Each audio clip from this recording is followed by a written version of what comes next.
ในตอนเช้าของวันที่8ตุลา2025อยู่ที่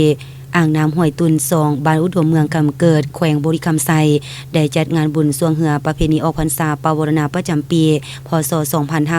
2568ให้เกียรติเข้าร่วมเป็นประธานกิตติมศักดิ์โดยทานเพชรสมัยไสยธิจักรเลขาพรรคเมืองประธานกิตติมศักดิ์เป็นประธานจัดการแข่งขันโดยท่านผาสุกจุมมลาวงศ์รักษาการห้องเจ้าเมืองมีท่านกีทรงละวังเลขาคณะบริหารงานภาคเมืองคำเกิดมีคณะประธานจัดการแข่งขันน้อมนมัสการพระอาจารย์พันมหาวิทยาลัยประธานองค์การพุทธศาสนาสัมพันธ์ลาวเมืองคณะพระสงฆ์บดาหัวหน้าห้องการแขกที่ถึกเชิญตลอดหอดพนักงานห้องการออมคางและพ่อแม่ประชาชนภายในเมืองคำเกิดเข้าร่วมอย่างพร้อมเพรียง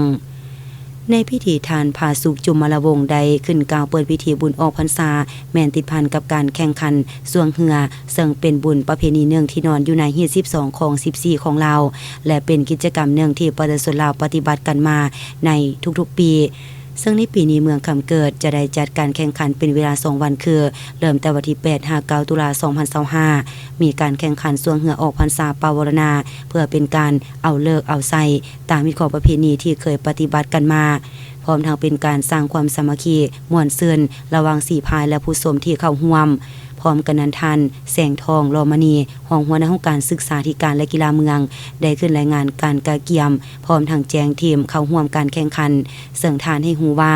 เหือที่เข้าร่วมการแข่งขันทั้งหมดมี27ทีมเหือ12สีพายประเภทสายแบ่งออกเป็น4สายคือสาย A มี4ทีมสาย B มี4ทีมสาย C มี7ทีมและสาย D มี7ทีมเหือสวงประเภทหญิงมี5คณะจากนั้นประธานกิตติมศักดิ์และคณะประธานในการจัดการแข่งขันได้ลั่นคองเกาบาทปล่อยปลายเปิดงานบุญสวงเหือออกพรรษาปวารณาประจำปีพศ2568ที่เมืองคำเกิดอย่างเป็นทางการ